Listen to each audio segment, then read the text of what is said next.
אפשר לתקן. Llegamos hasta el tercer principio, la página 35 en el libro. En este principio vamos a estudiar, Bezrat Hashem, el origen de las midot. ¿De dónde vienen las midot que tenemos? El Rambam, en el Hot Deot, página 35, dice así. Mejor Deot yesh mehem, dentro de todas las midot, ya sabemos que el Rambam llama a las midot Deot. En todas las midot hay algunas de ellas, yesh mehem Deot shen le'adam mitchilat briato. Tenemos algunas midot que son desde el principio de la creación. Cada persona, cuando fue creada, ya tiene ciertas midot, lefi teva gufo, según la naturaleza de su cuerpo. Hay una discusión si personas ya nacen con midot desarrolladas o no. Hay algunos que dicen que solamente uno puede nacer con ciertas tendencias, pero no con midot mamash. Pero acá el Rambam, se puede decir explícitamente, nos dice que una persona sí puede nacer con midot. Puede ser que él tenga gavá, que tenga kas, que tenga kiná, que tenga cualquier midá desde el principio de su nacimiento. ¿Y de dónde viene eso? Viene del teva gufo, es decir, es algo fisiológico. Esa es la primera categoría. De Yeshme, y hay otras midot, shetiv'o shel adam ze mechuvan.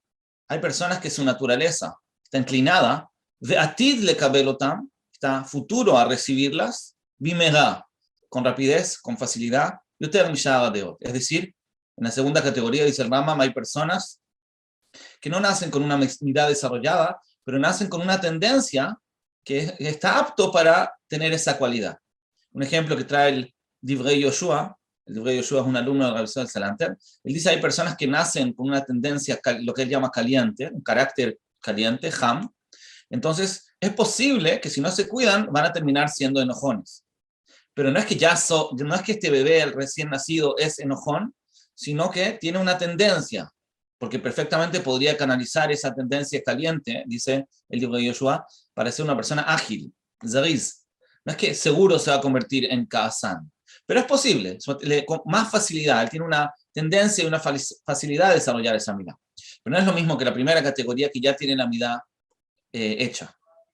Tercera categoría, yesh mehem sheinan le'adam mitchilat briato. Hay midot que tenemos que no son porque estaban ahí desde el principio del nacimiento, sino lamado tame'acherim. Son midot que aprendió de otros. ¿Qué significa que aprendió de otros? No estaba muy explícito acá en el Rambam a qué se refiere que aprendió de otros. Puede ser que sea un tema de educación, alguien le enseñó, pero también puede ser que se refiere a algo de imitación. Lamad me'acherim en el sentido de que él, quizás en forma inconsciente, él vio a otras personas actuando de una determinada manera y terminó imitándolos hasta que se le terminó adoptando esas midot también. O, otra opción, shenifna lahem me'atzmo. Puede ser que él mismo se inclinó a esa midá. No tenía ninguna tendencia de nacimiento, pero él se inclinó hacia eso. Puede ser que simplemente él decidió desarrollar ese hábito, esa costumbre. Hay hoy en día, por ejemplo, es muy común que personas sientan que el ser un poco tímido no es bueno. Se habla mucho en el mundo de que uno tiene que ser más atrevido. Entonces, conozco personas que decidieron, no por un tema de Torah, no por un tema de midot, ni siquiera si esa es una buena midá, pero decidieron desarrollar esa seguridad en sí mismos, ser más atrevidos. Entonces él decidió desarrollar esa midá hasta que llega un punto que pasa a ser su naturaleza. O, puede ser que él aprendió, escuchó que esta es una buena midá.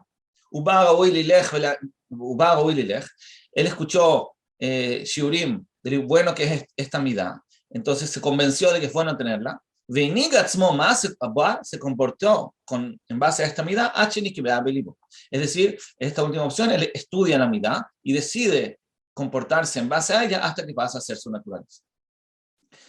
Podemos, para ordenar las opciones que da acá el Rambam para explicar el origen de las midot, yo lo dividí en tres.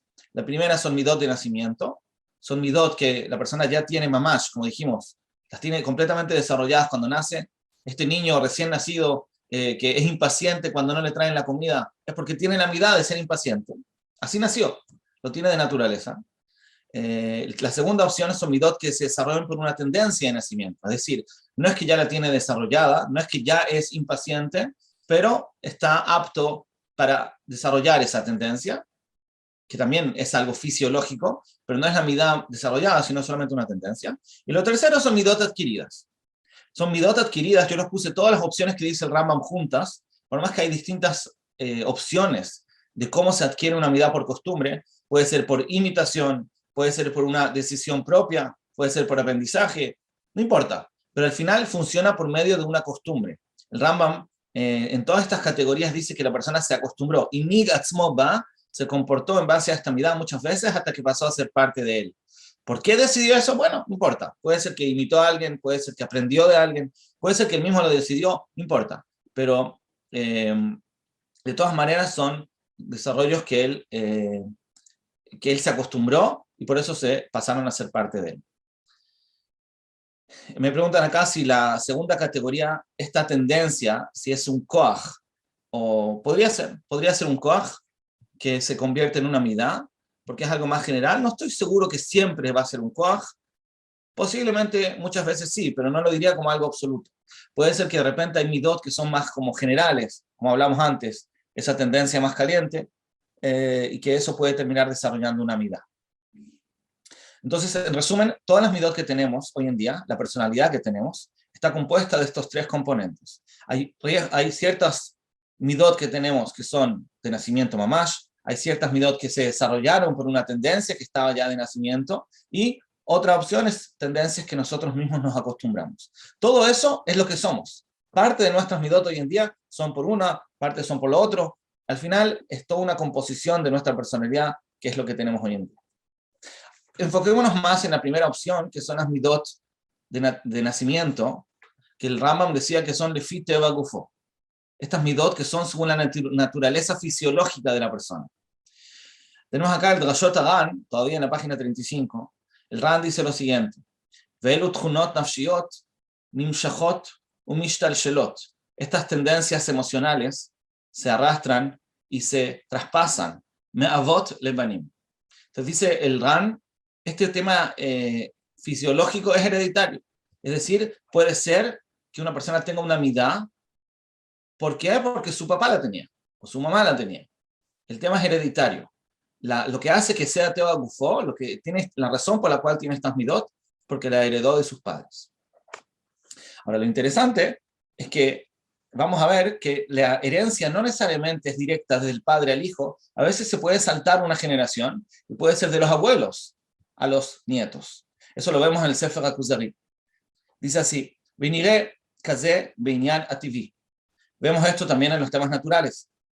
Kikama yesh mibnei Adam. Vemos muchas personas.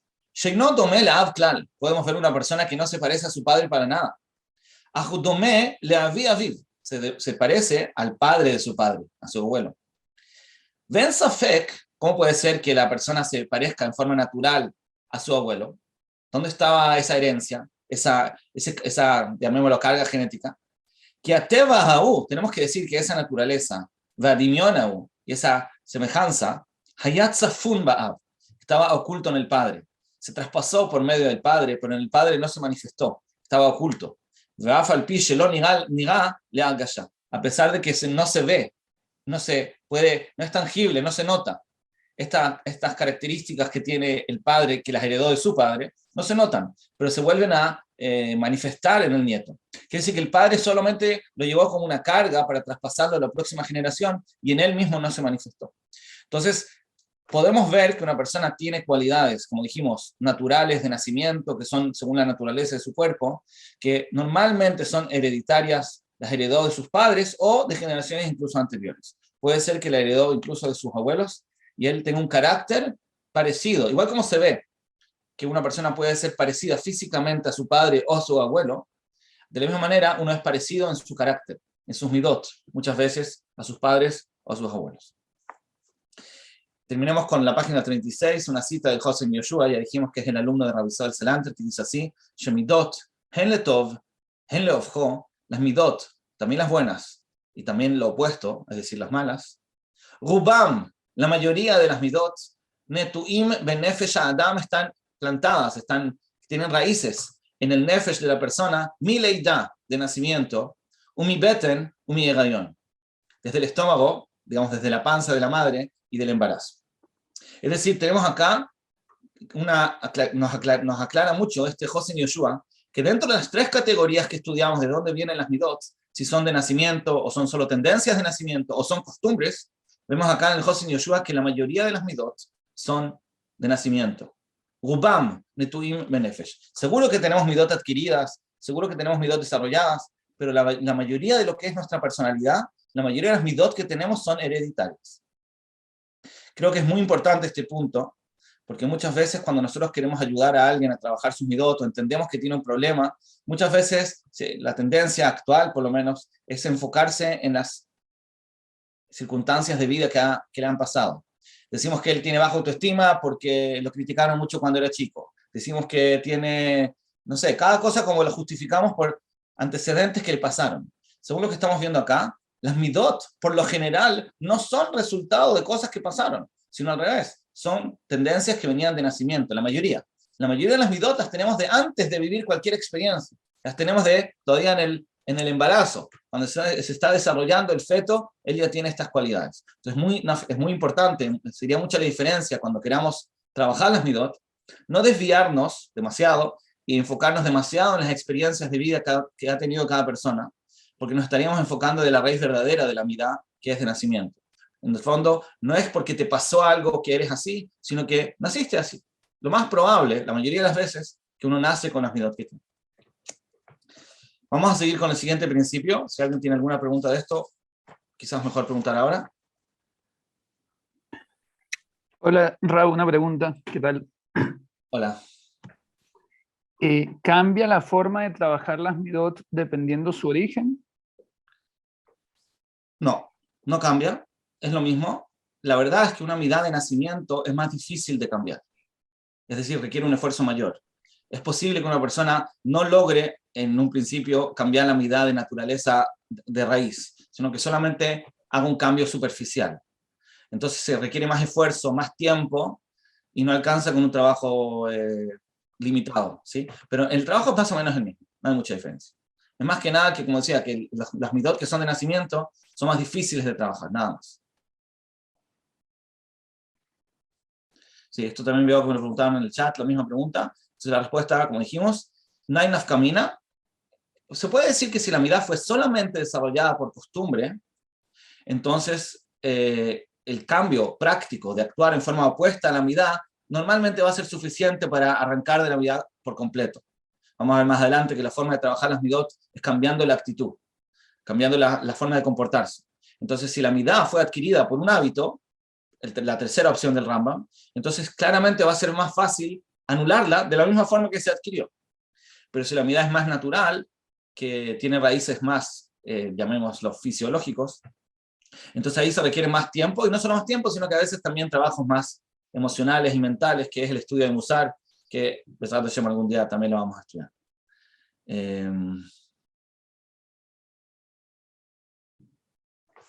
Me preguntan acá si cuando una persona, un padre, tiene una mirada que no expresó, si el hijo puede tener más facilidad en adquirir esa mirada si no la expresó. Entonces, si el padre tiene una mirada, incluso que no la haya expresado, digamos que el padre se controla. Hablemos de un ejemplo más simple. Un padre es enojón de naturaleza, pero se controla, no expresa su enojo, pero su naturaleza no la cambió.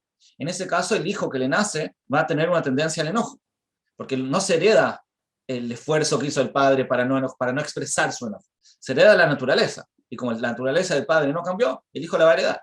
Pero si el padre hubiera cambiado su naturaleza y hubiera cambiado de raíz, entonces el hijo ya no lo hubiera heredado, porque se acabó, ya no existe.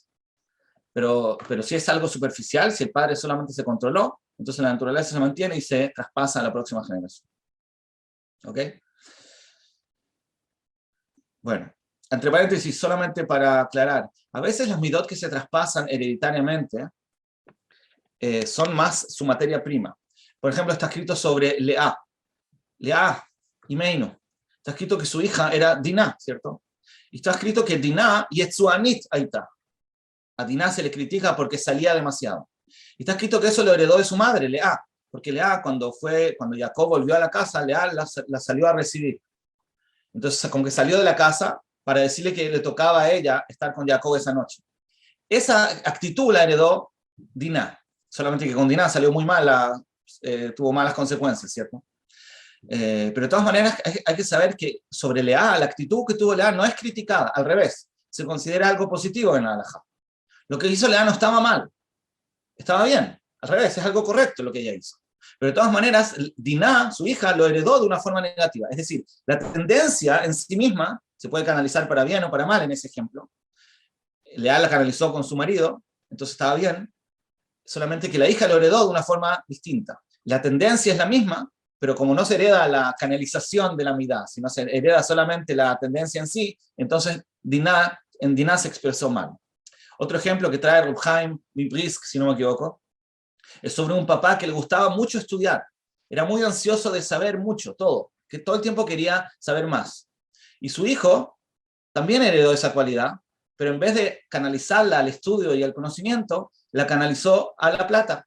Al hijo le gustaba mucho recolectar propiedades y dinero. Es decir, los dos tenían la cualidad de juntar, de acumular, pero en el padre se manifestó en acumular conocimiento y en el hijo se manifestó en acumular dinero. Entonces, también lo que quiero decir es que a veces la midá puede ser algo muy, como una materia prima que se traspasa y no necesariamente se va a manifestar igual, pero en verdad es lo mismo, es el mismo patrón, porque como ya sabemos, las midot son algo muy general, es una forma de comportarse, y dónde uno lo usa ya es otra pregunta. Pero bueno, eso es respecto a este tercer principio. Seguimos con el siguiente. Cuarto principio, página 37. ¿Qué es una midá? Entonces el Rambam dice así, queremos entender en qué consiste la midá, qué es lo que es. Dice el Rambam. Este Rambam obviamente es quizás el más básico en todo el tema de midot y dice así, Amaasim Tovim. Acá al principio el Rambam está hablando de actitudes, comportamiento. Un buen comportamiento, em amaasim ashavim. Un buen comportamiento es un comportamiento equilibrado. Shavé significa equilibrado. Quiere decir que son memutzaim, son intermedios, ben shtei ktsavot. El comportamiento correcto es un comportamiento equilibrado entre dos extremos, sheshteihen ra, que los dos extremos están mal. Ahat mem tosefet, vasheinit kisahon. Uno de los extremos tiene de más, es tosefet, y el segundo tiene una falta, tiene un kisahon. Más adelante, ya lo mencionamos un poco en el principio que hablamos de los kohot básicos, de por qué un extremo se llama de más y el otro extremo se llama de menos. Porque en el fondo hay un koach acá, que está un koach básico que habíamos estudiado, que está detrás de todo. Entonces uno, cuando se expresa demasiado, entonces, y lo lleva al extremo, se llama que tiene de más. En el otro extremo se llama que tiene de menos. Pero en todo caso, el Rambam está hablando acá de comportamiento. Dameulot, Damealot amidot, buenas midot. ¿Qué es lo que son las midot? Hasta ahora hablamos del comportamiento. ¿Qué es lo que son las buenas midot? Hentchunot ofshiot, son tendencias emocionales. Vekinyanim y adquisiciones, memutzaim, equilibradas, ben shtei tchunot ha'or. Las midot son también cualidades intermedias entre dos cualidades malas, dos extremos que son malas, que también, ahat mem yetera va acheret chasera. Una de ellas tiene de más y la otra de menos. Y la frase última, lo que más nos importa, dice así, minat tchunot ha'ele, de estas cualidades, itchayvu apeulot haem. Desde las midot, como consecuencia, surgen las acciones. Es decir, es completamente paralelo. Tenemos acciones, comportamientos que son extremos, y tenemos midot que son extremas. Una midá extrema es una midá que me lleva a comportarme de una forma extrema. Es decir, está muy claro acá que las midot son tendencias de comportamiento, patrones de conducta. Porque me está diciendo que una midá equilibrada, una buena midá, que es una midá equilibrada, es la que me lleva a actuar de forma equilibrada. Mientras que una midá desequilibrada es lo que me empuja a hacer un comportamiento desequilibrado. Entonces, ¿qué es lo que es una midá? Si queremos resumir, más allá de midá buena o midá mala, ¿qué es lo que es una midá? Una midá es un impulso emocional que me lleva a actuar de una determinada manera. Cuando esa midá me lleva a actuar bien, la llamo una buena midá. Cuando me lleva a actuar mal, la llamo una mala midá.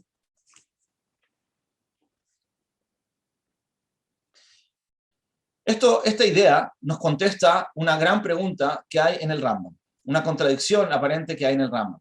La contradicción está en la misma página, acá la tenemos en la página 37. Porque cuando el Rambam en el Hot de Ot quiere enseñarnos cómo cambiar una midá, dice lo siguiente.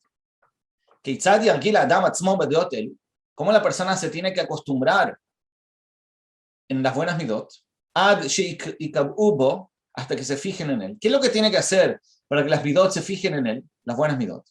Dice así, ya hace, que haga, ve ishane, y repita, ishane viene de la palabra sheini, ve ishalesh, y repita por tercera vez, de maasim sheose, en los comportamientos que hace, al pi adeota en seyo. Dice el Rambam, la forma de cambiar las midot es hacer y repetir, y otras repetir comportamientos que hace según las midot intermedias. Es decir, el Rambam dice que para trabajar las midot, lo que hay que hacer es comportarse en forma equilibrada. Y que lo repita siempre. ¿Hasta cuándo? ¿Hasta cuándo ya se considera que termino mi trabajo? Hasta que los comportamientos que surgen de las midot intermedias me sean fáciles, ya no me cueste. Por ejemplo, si hasta ahora me enojaba y tenía que controlar mi enojo en contra de mi voluntad, sintiendo una resistencia interna, el objetivo es que yo me acostumbre hasta un punto que ya no me cueste. Ya me sea fácil actuar bien, en este ejemplo, no enojarme, y no me cueste, no siento una resistencia interna. Que no sean para él un esfuerzo. Hasta que se fijen las midot en su alma. Más adelante vamos a ver el tema si es que hay que ir al extremo opuesto o no. Es una contradicción en el Rambam, lo vamos a estudiar más adelante. Por ahora no entremos en esa pregunta, que es una pregunta importante. Ahora enfoquémonos solamente en la idea de que el Rambam dice que para adquirir una buena midá hay que repetir acciones positivas. ¿Qué quiere decir? El cambio es conductual. Para cambiar una midá hay que actuar bien, punto. Eso es el Rambam en el Hot de hoy. Sin embargo, en el Rambam en el Hot Yesodei Torah dice algo que parece ser completamente diferente. Dice así: el Rambam, después de decir que hay una mitzvah de amar a Hashem y tener temor de Hashem, entonces pregunta el Rambam, ¿cómo es la forma, cómo es el camino, el método para adquirir el amor y el temor a Hashem? Dice así: Besha, el momento, Shidbonen a Adam, cuando la persona reflexione, Bema'asav, cuando la persona reflexione en las acciones de Hashem, es decir, en la Ashgaha, él vea cómo Hashem maneja el mundo. Y también, Buruav Aniflaim, cuando la persona va a reflexionar en las criaturas, en las creaciones de Hashem, que son maravillosas. Agdolim, increíbles, grandes. Vireem em chochmato, si la persona va a observar la naturaleza, va a observar la Ashgaha, y se va a dar cuenta de la gran sabiduría con la cual Hashem maneja el mundo. Shen la erech veloketz, que no se puede evaluar, y no tiene fin, es infinita la sabiduría de Hashem. Entonces, miyad uevu meshabeach umefaer, inmediatamente va a sentir amor, va a alabar a Hashem, umitave ta'ava gdola leida Hashem anav. Va a tener una gran ta'ava de apegarse a Hashem y entenderlo más. ¿Qué dice el Rambam? ¿Cómo se hace para adquirir amor y temor a Hashem? Dice el Rambam, hay que leit bonem. El método es reflexión, es decir, algo más cognitivo. Uno tiene que reflexionar, observar la naturaleza, hasta que eso despierte en él una emoción, un amor.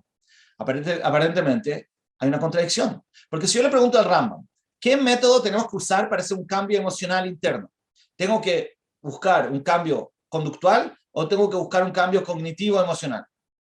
Dijo, es una contradicción. El primer Rambam me dice que hay que buscar un cambio práctico, tienes que actuar, mientras que el segundo me dice que tengo que reflexionar. Pareciera ser una contradicción. Pero según lo que contestamos, según lo que dijimos al principio de este principio, se entiende. Porque hay cosas distintas. Una cosa es el cambio de midot y otra cosa es el cambio de que nosotros ya sabemos que se llama un kohot. El amor y el temor a Hashem son kohot, son emociones de que quiero apegarme a Hashem, tengo placer por apegarme a Hashem, tengo temor de Hashem, de alejarme de Hashem. Esos son kohot. Los kohot se construyen por medio de la reflexión principalmente. Pero como acá estamos hablando de midot, y dijimos que el Rambam define las midot como tendencias a la acción. Eso es lo que es una midá, esa es la definición de una midá. Entonces, por eso, claramente la forma de trabajar la midá es por medio de la acción. Yo me tengo que acostumbrar, y no alcanza a compensar, reflexionar. Si yo voy a leer todos los libros de lo bueno que es dar, por ejemplo, que no hay que ser tacaño, tengo que dar, pero no voy a acostumbrarme a dar, no cambié nada. No cambié todavía la midá, porque la midá es mi tendencia automática de no querer dar, y yo para romper con eso tengo que actuar con eso repetitivamente hasta que me acostumbre a dar, por ejemplo. Entonces, por eso el cambio de midot tiene que ser por medio de la acción. Eso es lo principal. Y eso se ve en el Rabisol Salanter en la página 38 del libro. La cita dice lo siguiente. Ken Gam Bechol Darkei Tikkun Amidot. Después de que Rabbi Israel Salanter, en los párrafos anteriores, está hablando del cambio de kohot, es decir, el cambio de emociones, de gustos, intereses. Acá, en este párrafo, después de hablar lo que hay que hacer para cambiar los kohot, y ahí habla mucho del estudio de Musar y todo eso, entonces en este párrafo empieza a hablar de las midot. Así también hay que trabajar las midot. Im ishtamesh Adam, si va a usar la persona, betorat limud ha'itpa'alut. El estudio de la itpa'alut. Itpa'alut es la emoción.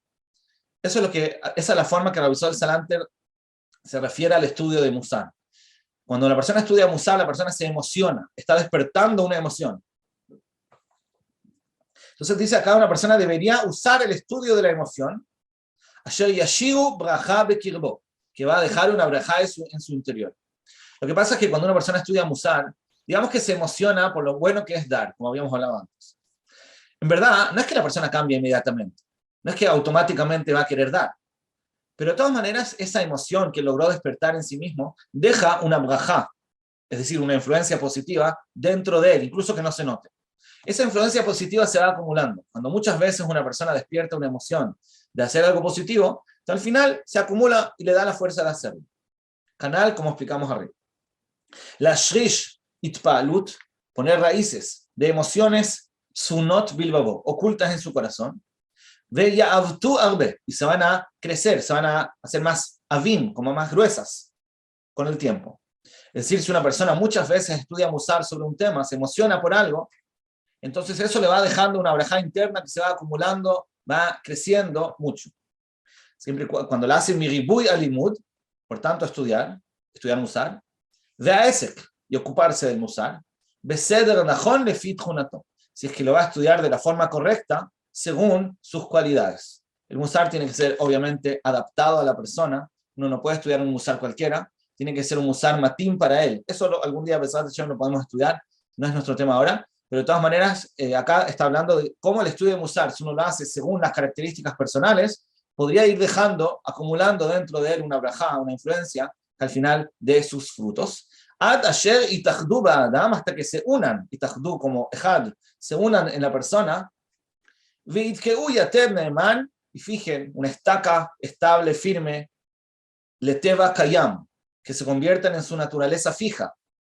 Pero acá agrega la frase que nos importa, alidei ribuy aergel, por medio de aumentar la costumbre beitna'agutam befoal, cuando lo lleve a la práctica, se comporte así en forma práctica. Y termina Rabbi Israel diciendo que eso es lo que dice el Rambam, es decir, lo que está diciendo acá Rabbi Israel Salanter es lo siguiente: si se necesita musar, si se necesita uno emocionar, despertar dentro de uno emociones para que le den la fuerza de actuar bien. Pero lo que va a hacer el cambio al final en Midot no va a ser el discurso, no va a ser el estudio de Musar, sino solo el cambio práctico. Cuando lo repita muchas veces, ahí se va a convertir en Teva Kayam, se va a convertir en su naturaleza fija por el hecho que lo logró comportarse en forma práctica. Esto no lo dijo en los párrafos anteriores que hablaba de Kohot.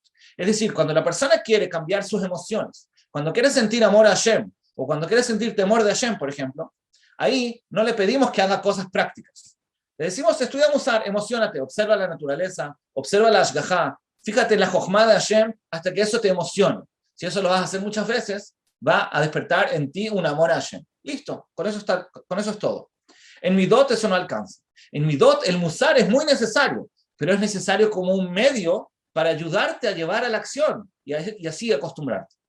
Es muy difícil, es muy caché, que si se fijan en los libros de Musar, también cuando hablan de Midot, hablan mucho de lo que es la emoción, nos dicen ideas de por qué es bueno comportarse bien y todo, pero no mencionan tanto la acción práctica. Y el Rambam, como vimos en el Hot de Ot, no menciona nada de Musar, no menciona una palabra de emocionarse para cambiar las Midot. Dice solamente, hazlo, repítelo por segunda, por tercera vez, hasta que te acostumbres. ¿Cómo puede ser? ¿Cómo puede ser que el Rambam no mencione que hay que estudiar Musar?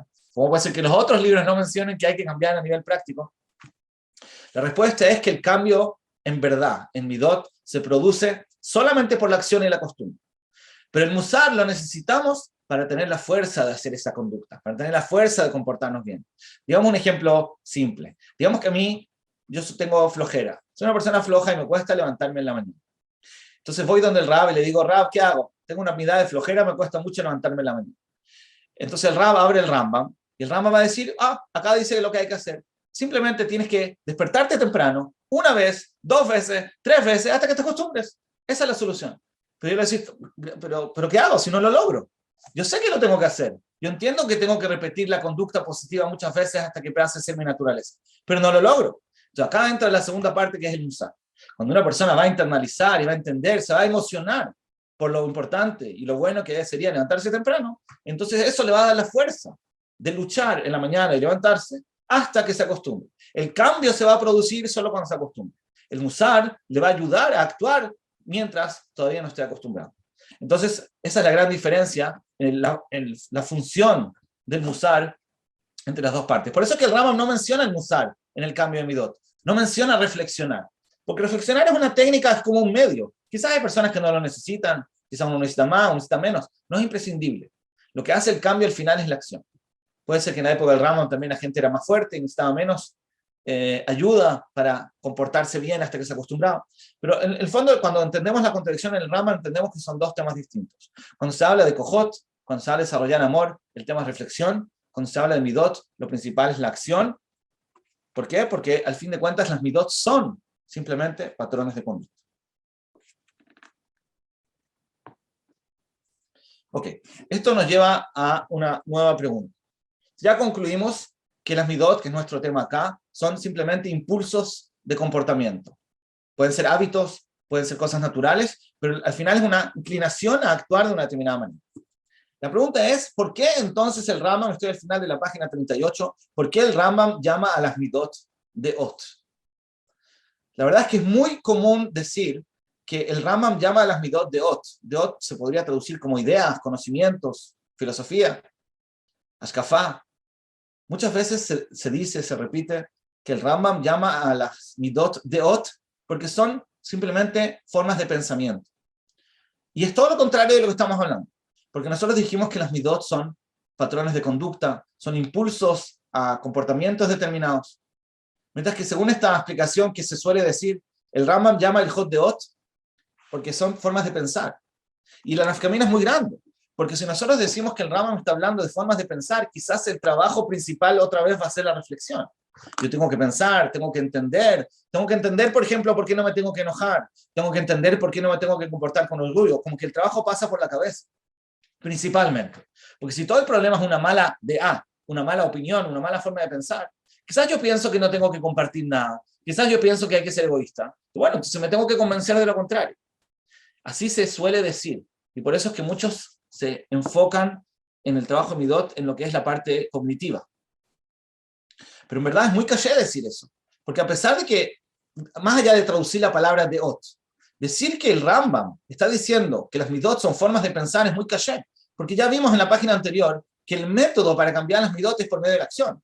Entonces, ¿cómo alguien me puede decir que porque el Rambam llamó a las Jot de midot, las llamó de Ot, significa que el trabajo es mental? Si el mismo Rambam, en esa misma halajot de Ot, me está diciendo que la forma de cambiarlas es por medio de la acción. Entonces, ¿cómo una persona puede, por deducción de una palabra, cambiar todo lo que el mismo Rambam dice? No tiene sentido. Pero de todas maneras, más allá de eso, yo creo que la palabra de A está mal traducida. Se suele decir que la palabra de A significa conocimiento. Y en base a ahí surge este pshat. Pero en verdad no estoy seguro que eso es lo que significa la palabra de A. Tenemos acá, en la página 39, una cita del Ramban. La verdad es que el Ramban está hablando de otra cosa completamente. El Ramban está hablando acá de la explicación de lo que era el Etz Adat. Yo lo traigo acá solamente para demostrar que la palabra Dat o Deot se puede traducir de una forma completamente distinta a lo que nosotros entendemos como conocimiento. En las traducciones de los Humashim, cuando dice Etz Adat, se suele decir el árbol del conocimiento. Pero acá el Ramban dice algo completamente distinto. Él no traduce la palabra Dea o Dat como conocimiento. Dice así. El Ramban en la página 39. Upriya ilanaze, el fruto de este árbol, del Etz Adat, hayamo lida razón. La naturaleza del Etz Adat es que cuando uno lo comía, nacía de eso la voluntad. Vea Jefetz, razón y Jefetz son sinónimos. Shivjeru ochlav, que el que come de esta fruta, ahora va a elegir bedavar o beofjo. Ahora, después de comer del fruto del Etz Adat, la persona puede elegir en algo o lo contrario, le tov o le da. Es decir, antes de comer el Etz Adat, la naturaleza del Adam Rishon era muy diferente que lo que es un ser humano hoy en día. Adam Rishon, explica ahí el Ramban, no tenía emociones, no sentía un deseo de hacer algo o no hacerlo. Adam Rishon tenía bjirá, obviamente, podía elegir entre el bien y el mal, pero su elección era intelectual. Él podía equivocarse, pero es como un error, es como hacer un mal ejercicio de matemática.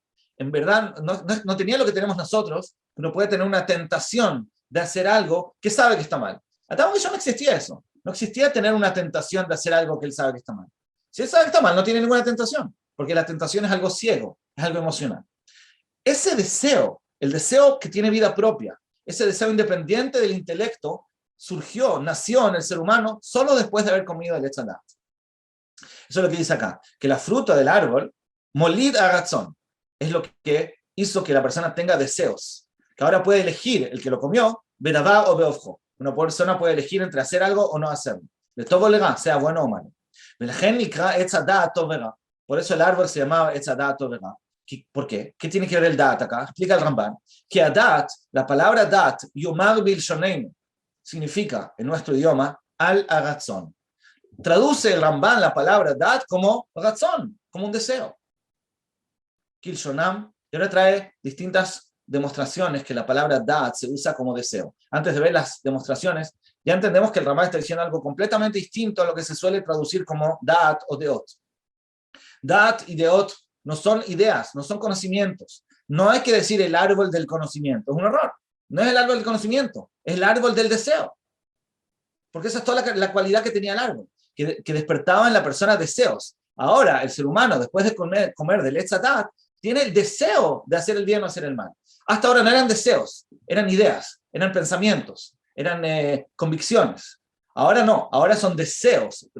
Ahora, por primera vez en la historia, el ser humano tiene un deseo de hacer el bien o hacer el mal. El bien o el mal lo pueden atraer, puede sentir una tentación, una inclinación emocional ciega de hacer el bien o hacer el mal. Esa es la característica que tiene el Etz Hadat. Eso es lo que traduce el Ramban. Por eso, ahora trae Ra'ayot, que la palabra dat significa deseo, como por ejemplo la Gemara en Pesachim que dice, lo shanu el ashedato lachzor. No importa de qué está hablando ahí la Gemara, pero la Gemara cuando quiere decir que no estamos hablando sino en el caso que tenía pensado volver. Es decir, lo shanu el ashedato lachzor. Acá el dato es, una persona se va a un lugar y decimos, él tiene la intención de volver. Quiere decir que el dat se traduce como una intención, una inclinación. O otro ejemplo, shedato lefanotó. Hay un depósito, un otzar, entonces hay un tema ahí en el Hot Shabbat, si es que él tiene pensado desocuparlo o no. Pero dato acá no se refiere a un pensamiento intelectual, sino a un deseo, si tiene ganas de sacarlo o no, si tiene ganas de desocuparlo o no. O la última prueba en el Lashon HaKatuv, un pasuk en Teilim, que dice así, Ma Adam vetedaeu. Cuando David Amelech dice, ¿quién es el hombre para que te daeu, para que te da auto? Más de te da auto, dice el Ramban, Tachpotz vetirtzebo. David Amelech dice, ¿quién es el hombre para que tú lo quieras? Para que tú te intereses en él. Pero el lashon que usa el pasuk es te daeu, te da auto. Entonces, no es que te da significa, o deot significa necesariamente conocimiento. Puede ser un deseo. Entonces, como dije, el Ramban está hablando de otro tema. Pero nos interesa a nosotros para, yo creo, contradecir el Perush que explica el Rambam, que menciona la palabra deot como necesariamente un conocimiento, una idea, una forma de pensar, porque vemos que no. Vemos que la palabra dat se puede traducir completamente distinto, se puede traducir también como un deseo. Entonces podemos llegar a la conclusión, tal como dijimos al principio, que las midot no son formas de pensar, sino son inclinaciones a actuar de una determinada manera. No influyen en el pensamiento, simplemente influyen en la acción. Me cuesta actuar de forma opuesta a mis midot, pero no porque pienso de una determinada manera. Entonces podemos decir que la palabra midá, es curioso que el mismo Rambam, vamos a ver ahora, sí menciona el término midá. No solamente deot, sino también midot. Podemos decir que la midá es una medida, ¿cierto? La palabra midá en hebreo también significa medida. Una midá. Entonces la midá es una medida en la cual se manifiesta la deá, las deot. Y eso en el fondo tenemos una fuente mefurash en la Mishnah en Masejet Avot. La Mishnah dice así, en la página 39 estoy acá, Arba midot bedeot, noach lijos, etc. La Mishnah en Perkei Avot quiere decirnos que hay 4 tipos de enojos, 4 niveles de enojo. Entonces dice, hay 4 midot bedeot, ¿Qué quiere decir eso? ¿Qué significa acá? Hay 4 midot bedot y el ejemplo que traes del enojo. Quiere decir que la midá es una medida en cada DA. Tenemos la DA en este ejemplo del enojo, es lo que está hablando ahí la Mishnah, y dentro de la DA de enojo hay medidas. Entonces una buena midá, en el fondo, es una buena medida, es una buena, significa que la DA está bien equilibrada. Y eso también se ve del lashon del Rambam, que dice, Adeja y Shagá y midá. Estamos acá en el Hot de Ot, pero acá menciona el Rambam la palabra midá. ¿Cuál es el camino recto? Es una midá beinonit, es una midá equilibrada, shebechol de A de A. Cuando una persona tiene buenas midot, significa que tiene la medida correcta en cada DA y DA, mikola deot sheyesh lo le'adam. Via DA, shehi rechoka mishte aktzavot rechuk shavot. Entonces, acá también el Rambam combina el término midá dentro del término DA, lo que nos enseña que no podemos sacar conclusiones del hecho que el Rambam usó la palabra DA, porque DA, como dijimos, es simplemente una inclinación, y la midá puede ser la medida de esa inclinación. ¿Qué es lo que es una midá? Entonces, como dijimos, una midá es un impulso, un patrón de conducta, un impulso a actuar de una determinada manera. Terminamos este principio. Tenemos todavía tiempo para seguir el siguiente, a menos que alguien tenga alguna pregunta.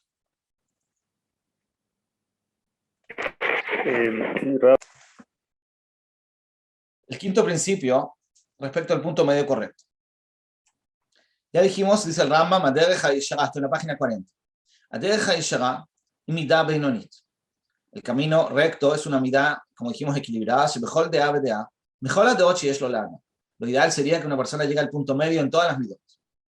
Vehi, adea, shi rechoka, mishtea, tzavot, rechuk shavot. La DA que está equilibrada entre los dos extremos con una distancia igual. Vamos a ver a qué se refiere eso.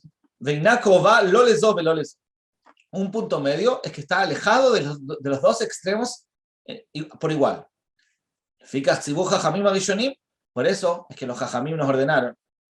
Adam sam de otam. La persona tiene que evaluar sus midot. Tamid.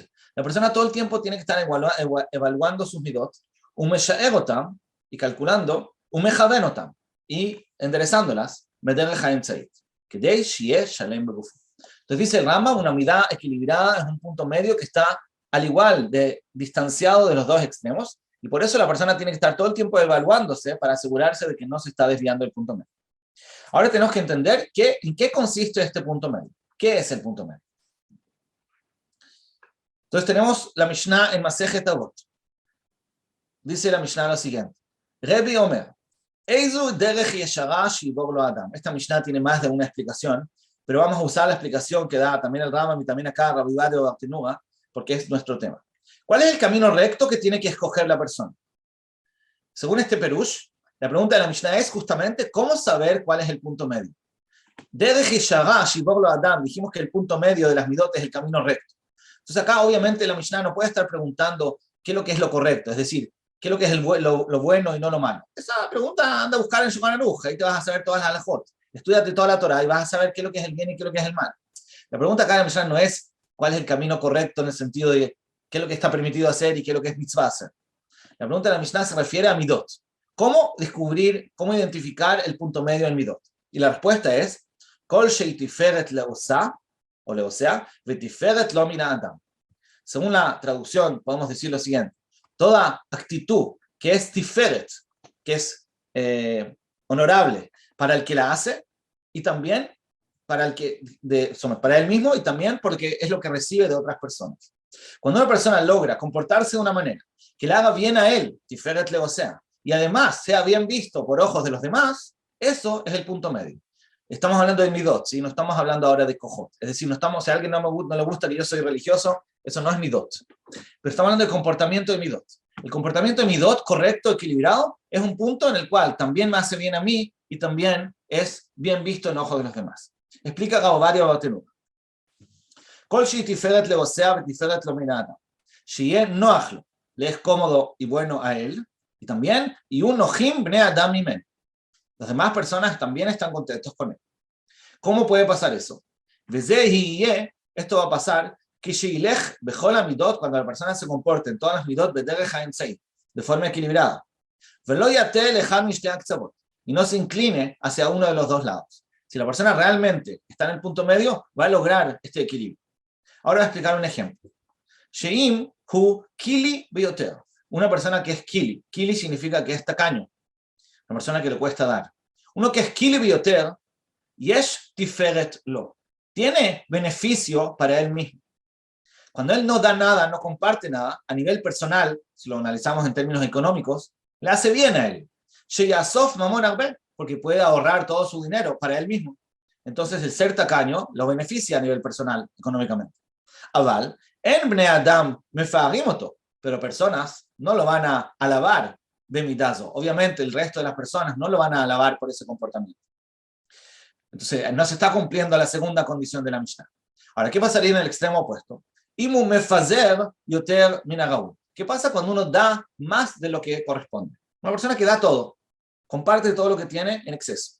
Entonces, bnei adam mekablim mimeno, las personas que reciban de él, mefarim oto, lo van a alabar, van a decir, qué buena persona, mira todo lo que da. Avaleinot tiferet leosea, pero no va a ser beneficioso para él mismo a nivel personal, y no hazlo. Y no va a ser bueno y cómodo para él mismo. Porque va a convertirse en un pobre por eso. Entonces, cuando él está en cualquiera de los dos extremos, no se cumple una de las dos condiciones. O le hace mal a nivel social, o le hace mal a nivel personal. Aval midata nedivut, pero en la midá de nedivut, que es la midá, el nombre de la midá intermedia, shi aemtzait, ben akilut va apizur. La midá intermedia entre la akilut y el pizur se llama nedivut. Es decir, no es el tacaño ni tampoco es el que da en exceso. El que tiene nedivut y tiferet leosea, también le hace bien a nivel personal. Shomeret mamono, porque cuida su propio dinero. Veino me fazer de todo minagaui y no lo reparte más de lo que merece, lo que corresponde. Pero también tiferet lo minada. También va a ser alabado por las otras personas. Shebnei adam mefarim, todas las otras personas lo van a alabar. Shenoten que moshe gaui lo litan, porque da como corresponde dar. Vejenadin beshar kol amidot. Entonces está diciendo acá el Rab Ovadia Bartenura una regla. Un punto medio es una midá que te permite beneficio personal y también beneficio social. Es decir, es muy probable que en uno de los dos extremos, en todas las midot, esté beneficiándome a nivel personal, pero perjudicándome a nivel social. Y en el otro extremo de las midot, lo contrario, esté beneficiándome a nivel social, pero perjudicándome a nivel personal. El lograr vivir bien dentro de la sociedad, con otras personas, sin hacerme daño a mí mismo y sin hacerle daño a nadie, eso sería el punto medio. Eso nos puede ayudar, digamos, para identificar qué es lo que es el punto medio. Simplemente ya vemos acá cómo las buenas midot también nos benefician a nivel mundano, personal. Es decir, no solamente es lo correcto tener buenas midot, sino que vemos claramente que es justamente cómo se define el punto medio. El punto medio se define porque es la actitud más beneficiosa para la persona, que logra encontrar un equilibrio entre sus necesidades personales y las necesidades de las personas que lo rodean. Ok. ¿Qué significa esto en la práctica? Entonces vamos a ver la introducción del Orjot Tzadikim. El Orjot Tzadikim dice en la introducción lo siguiente. Con esto terminamos. Yesh midah, estoy en la página 41. Yesh midah shetzarich leishtamesh ba berov hamekomot. Vamos a ver que el lenguaje que usa el libro Orjot Tzadikim, creo que fue el primero que lo usó. Después vamos a ver que este lenguaje lo usa también Rabbi Zohar Salant. Rabbi Zohar Salant y el Orjot Tzadikim usan el término leishtamesh, usar la midah, como si fuera una herramienta. Voy a usar la midah. Hay midah que hay que usarla berov hamekomot. Hay midot que hay que usarlas en la mayoría de los casos. ויש מידה שצריך להשתמש בה מעט, pero hay midot que hay que usarlas poco. ויש דומה לעושה תבשיל, se compara con una persona que está cocinando, o hace un tafshil. צריך ירק, para cocinar necesita ירק, necesita verdura, ובשר, carne, מים, מלח ופלפלים. necesita carne, agua, sal y pimienta. כל אלו המינים, cada una de estas especies, צריך לקח מכל אחד כשיעור. La persona necesita agarrar de cada uno de ellos en la medida correcta. Mize meat, mize arbe. De cada uno, algunos más y otros menos. Imat abasar, si va a poner poca carne en la cocción, y es razé, su comida va a ser razé. Razé quiere decir no va a ser grasosa, le va a faltar sabor. Vime arbe melach, y si va a aumentar la cantidad de la sal, lo yenejal, no se va a poder comer mahmat mijo, no se va a poder comer de tan salada que está. Vejen kula, y así con todos los ingredientes, tienen que estar en la medida correcta. Imat bemashet tzarich arbe, si va a disminuir en lo que se necesita mucho, o yarbe bemashet tzarich meat, y va a aumentar lo que necesita poco, y amahal mekulkal, la comida va a estar mala. Aval abaki, el que es experto, asher yikach mikol echad mishkal haraul, el experto es la persona que sabe agarrar de cada uno de los ingredientes en la medida correcta. Az yeh mahal arev, ahí el alimento va a ser sabroso. Un matok y dulce, leochlav. Y dulce no quiere decir necesariamente dulce, quiere decir con buen sabor. De kinyan azeh amidot. Es exactamente igual en las midot. Yesh midot shetzarich likach mehem merube. Hay algunas midot que hay que usarlas mucho. Que con la anavá, ve'abusha, ve'domehem. La anavá y la busha son midot que hay que usarlas con mucha frecuencia. Pero yesh midot shetzarich likach mehem me'at. Hay midot que hay que usarlas poco. Que con la gavá, ve'azut, ve'achzariut. La gavá, la azut y la achzariut a veces, rara vez, es bueno usarlas, pero muy pocas veces, con muy poca cantidad. La gen, vamos a estudiar Besat Hashem cuando estudiemos las midot, cuándo sería bueno usarlas. La gen biyota adam shokel, cuando la persona esté evaluando. Ve peles. El peles es la herramienta que se usa para medir si algo está derecho, si algo está equilibrado. Entonces, biyota adam shokel ve peles amosnai. En el peles, la balanza. Likach mikol midah sheuga. Una persona está calculando exactamente cuándo agarrar de cada midá. Lo ifjot ve lo yosif, no menos ni más, bezeh y guía le tajlit atova. Con eso va a llegar al objetivo correcto. Todavía lo estamos insinuando, pero vamos a estudiar Besat Hashem a continuación que el punto medio en las midot, en la práctica, habíamos dicho cómo se manifiesta el punto medio. El punto medio significa que una persona bemet esté bien, su calidad de vida sea buena, también a nivel personal y también a nivel social. Pero en la práctica, en el fondo, significa que la persona sepa usar las midot. El punto medio significa que la persona pueda usar los dos extremos de las midot según su decisión. Una mala midá, vamos a estudiar, Besat Hashem, es cuando la persona está condicionada a actuar de una determinada manera. El tacaño no puede elegir dar, o le cuesta mucho elegir dar. El pazran es una persona que le cuesta mucho elegir no dar. El que está en el punto medio es una persona que tiene la libertad de elegir. Tiene la libertad de elegir en cualquiera de las dos actitudes. No está condicionado. Eso es lo que se llama, que el Rambam decía, que uno está en el punto medio, y el punto medio tiene la misma distancia para un lado que para el otro. A pesar de que hay muchos midot que hay que usar poco. Dijimos que la gavá, por ejemplo, es una midá que hay que usar pocas veces. Entonces, como el Rambam dice que uno tiene que estar en el punto medio, que el punto medio consiste en estar con la misma distancia de un lado que del otro. No es cierto, deberíamos decir que uno tiene que estar mucho más cerca de la anavá de lo que tiene que estar cerca de la gavá. Pero no, uno tiene que estar justo en el punto medio, porque uno tiene que tener la posibilidad de elegir. Es decir, el equilibrio tiene que ser absoluto. Yo no tengo que tener ninguna inclinación ni para un lado ni para el otro. Tengo que estar justo en el punto medio, que me sea igual de fácil elegir un lado como el otro. Ahora, puede ser que efectivamente voy a tener que elegir un lado mucho más que el otro, pero igual en el momento de la decisión no tengo que estar condicionado, tengo que estar absolutamente equilibrado. Punto medio es la libertad. Es la libertad de decidir lo que tú quieras. Si una persona, por ejemplo, le piden un favor y él se ve obligado a decir que sí, entonces está mal. Pero también si le cuesta mucho decir que sí, también está mal. El punto medio es cuando él siente un equilibrio absoluto, que le gustaría decir que sí, le gustaría decir que no, en la misma medida. Y no tiene ninguna obligación emocional o no se siente presionado ni para un lado ni para el otro. Él puede elegir lo que él quiera. Ahora, ¿cuántas veces va a haber que hacer favores? Seguramente muchas más veces sí que no. Está bien, pero eso ya es otra pregunta. El hecho que él pueda usar la midá, por eso el Orjot Tzadikim usa el término leishtamesh. Tienes dos herramientas. Tú tienes que ser capaz de usar cada una de las dos cuando tú lo decidas correcto. Eso es la forma de llegar en el fondo a la acción correcta, a la actitud correcta. En eso consiste el punto medio, pero obviamente ese tema lo vamos a seguir estudiando la próxima semana. אפשר לתקן.